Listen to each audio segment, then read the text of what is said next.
What's up, you guys? Hope you guys are doing awesome. So today we're going to go over some teams in Defina that will be a lot more budget friendly, along with some tips for resonance skills, which different factions you can mix to build the best team possible with your budget. Okay, so let's get into it.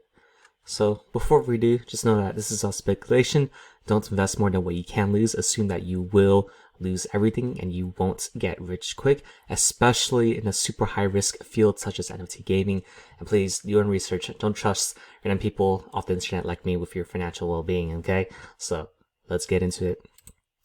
So for some skill examples that you can use, since in this guide we're gonna generalize it a little bit, you can start with like a single target skills, think your characters such as Cervantes over here. You got Hercules, Zoro, etc. So you can put resonance skills such as mountain range to increase their single target attack by 30%. Then you got AoE damage people, so like Nicholas, Hugo, John, etc. So maybe for those characters you can add skills that increase damage to splash damage, like wind pressure, wind token, like 30% damage if it's not absorbed by the shield. I think that's for applying to single attack too. Next off, we got heal, so think your Nightingale, we got Mozart, Beowulf, I think another one too later.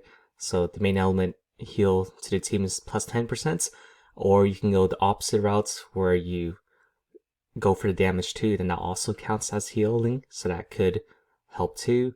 So water totem, fountain of life, etc. So you guys can read through this, or you can comment below what other skill recommendations you want to. We also got tanking too, so that's mostly earth. Then we got ultimate skill. These will be super good with like the Prometheus characters, right? So you got that tornado passive for increasing the rate which you can do it for 30%. And then tornado active, nature blessed, that's super solid too. Then we got early game builds, right? So there's the wind pressure passive where it increases the attack by 30% the first round.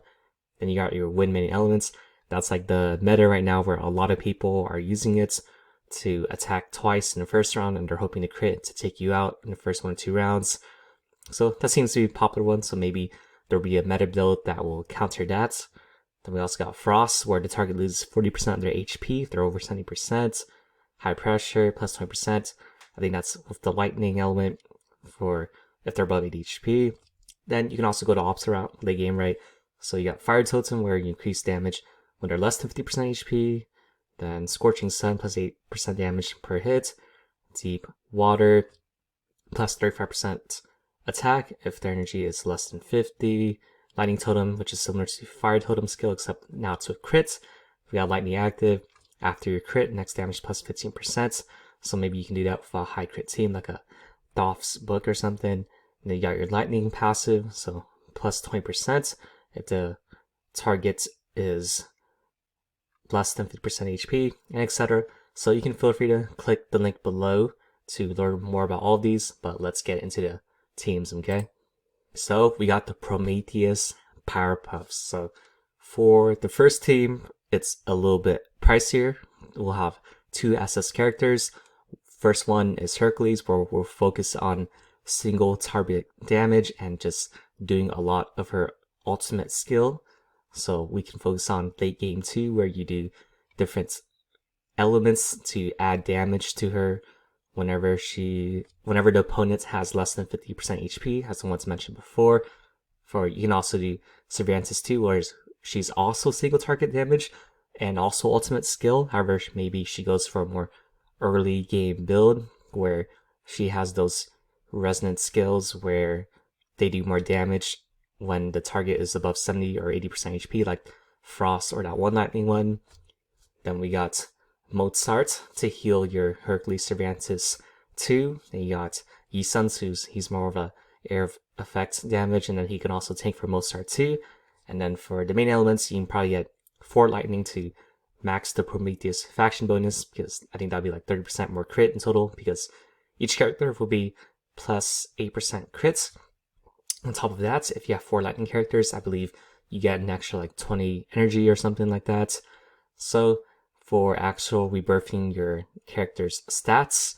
You can also maybe try to get them to be slightly tankier and then to crit a little bit more, or you don't want to, you can just do mostly attack, because they naturally will use their hyper skill a lot more.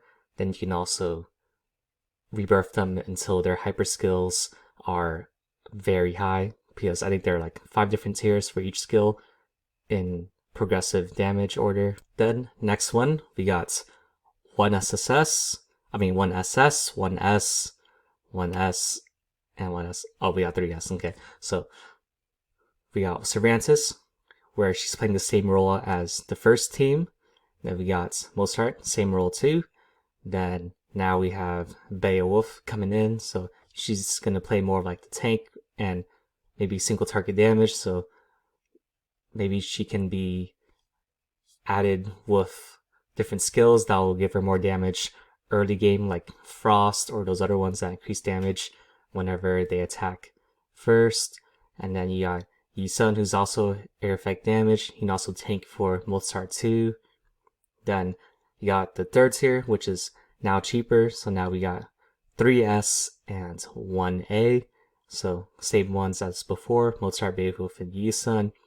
And now we got George, who can now also do air effect damage, and now it's tanking. So then this one, we're having Yi Sun do more damage, and also we're prioritizing Mozart 2 to heal the team, but Beowulf and George are now tanking. Then for the last one, we have 2S, 2A. So now Beowulf, instead of taking more, is now doing a lot more damage. Yi Sun's still doing a lot of damage as the last one. Then George is still tanking, and also now we have Zorro, that's single target, also tanking too. Alright, now we got the Ouroboros overloaded Otters, okay? Triple O. So first tier, we have the most expensive one. We have Oda, who's doing single target and also row target too. So target in front of her and in the back of her. So we can have her be the main carry for the late game. So then we can have her added those resonance skills to increase damage in late game whenever the opponent has less than 50% HP, while Alfred's kind of like the opposite role, where she does air effect target damage and also single target too. However, we can add skills where she does a lot of damage early game, and then maybe we predict that she might die early on too. So Ouroboros has a faction passive where the more characters on the team die, the more attack they receive. So we want to be in a situation where maybe the other characters die and then Oda gets into like a 1-on-1 situation, or becomes like a 2-on-2 situation where it's just Oda and Alfred or any of these other characters just facing off the other team, and they'll have way more attack and they'll probably wreck them. Then we have Hugo and Nicholas, where they both do air effect damage, and you can also make them a little bit tanky too.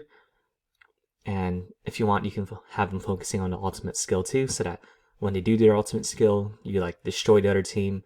So imagine you just do those ults, and then you have Alfred do her ults, and then you have Oda just finishing off whoever is left over.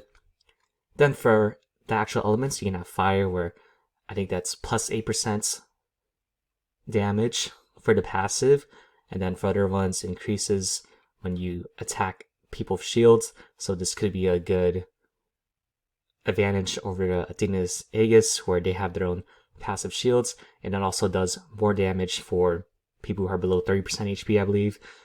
So that's with the 2 heroes. So that'll be really good where you get into 1-to-1 situation or 2-on-2 or something. The other opponent has way less HP, and then with the resonance combined with the faction passive, that creates a situation where you'll kill them easily. So the second team, a little bit cheaper. We got Oda again, same role. Hugo now, so now he can play less of a tank role, and he replaces Alfred, doing more damage. Nicholas still tanking as the last one. And now we got Hassan too, where now she's playing more of a tanky role, and then she does single target damage, so she can help contribute to the team. Then, third tier, we got something even cheaper. So we got Hassan, but now she's doing single target damage late game, and she's less of a tank. She's more of a damage dealer. Then we got Hugo, same role. Nicholas, same role too. But now we also have Erwin, who can do single target and can also play that tanky role, maybe tanking for, let's say, Hugo, and then Nicholas can maybe tank for Hassan, so maybe in the front or something. Then we got the last pair, which is the cheapest. So we got Hugo and Nicholas, but this time they're going to play the role as the main damage dealers. So we're going to rely on their effect attacks, and then you can have them get resonance skills where they're doing more ultimate skills like that one win passive skill. Then we got Erwin, same role as the third team, playing a single target tanky. And then we have George, who's air effect, and you can also have him playing a little bit tanky too. Alright, next up we got Thoth's Tasty Tacos. Alright, first team, the most expensive one, we got Helen doing single target damage and also row target damage, so kind of similar to Nabanga, right? Oda.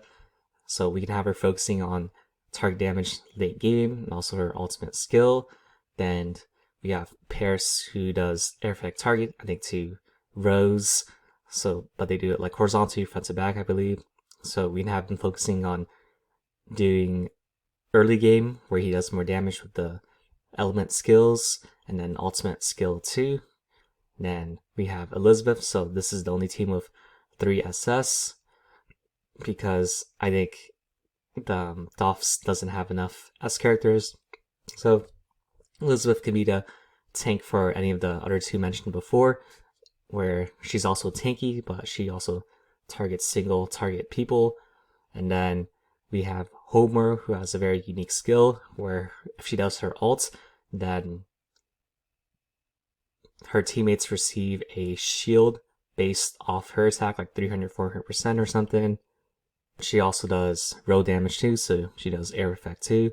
So maybe you can have her get a little more focus on HP and also attack too, so she can have a stronger shield.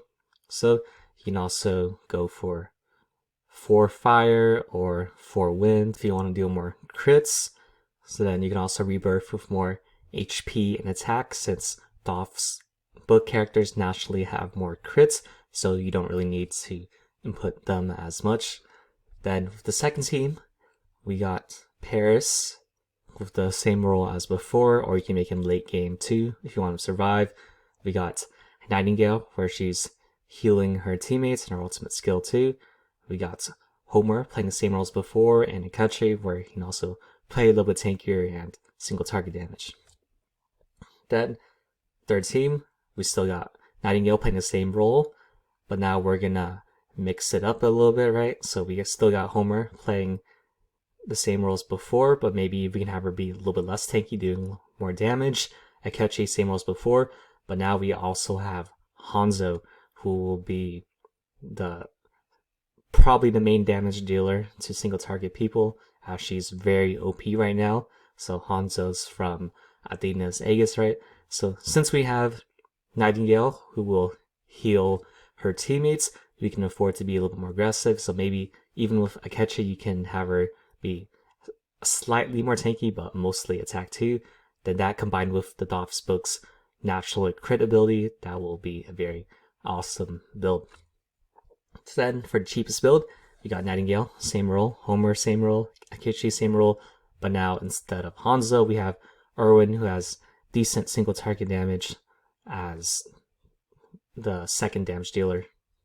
So in this one, probably Homer will be the main damage dealer. Alright, next off we got Athena's Angelic Apples. For the most expensive one, we got Alexander, who's doing air effect damage, so maybe we can have her built for late game and her ultimate skill. Maybe you can even incorporate some healing ones where she has high HP, and then you have that one skill where she increases her high HP by 8% every round. That can be solid too. We also got Chopin to do that air effect damage, where maybe we can have her playing the early game or focus on her ultimate skill too, where you can get those elements to boost that up.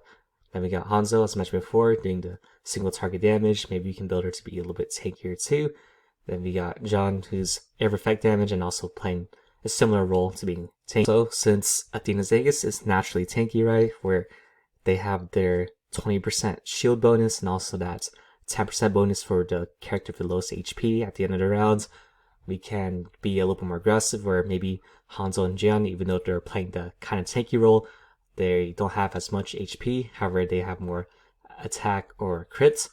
Then for elements, maybe you can do 4 wind so that you can charge up Hanzo's attacks faster to maybe do more damage, and also the other characters too, right? So maybe you can put in that wind passive for 30% more rates to do that ultimate skill for all these other characters too, like Alexander, Chopin, Jian too, Hanzo too, so that way they'll do a bunch of damage. Then for the second team, we have Alexander, same role.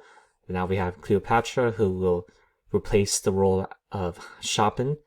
Then we got Hanzo, same role, Jian, same role. Tier 3, a little bit cheaper. Now we got Hanzo, who's become the main damage dealer.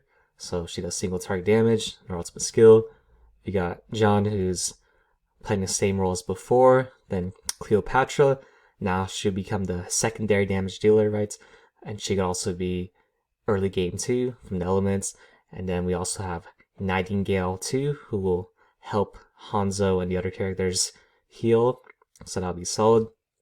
Then for the cheapest one, we got Hanzo, who's same role, Jane, same role. Then we got Cleopatra, same role, but now we have Zoro, who can also be tanky too, who will replace that Nightingale, who will heal, but now he's gonna tank instead. Alright, cool, so let's have some fun. So these are what I call the mixed Maroon monkeys. So these are a mix of usually 2 of each faction. So first one, we got the Ouroboros Tigers. So we got Homer doing that AoE damage, and then also relying on her ultimate to bring that shield in. So we can mostly rebirth her stats to do mostly attack, and then her passive to do 30% increase rates for that ultimate skill. Then we got Nightingale too, the usual healing.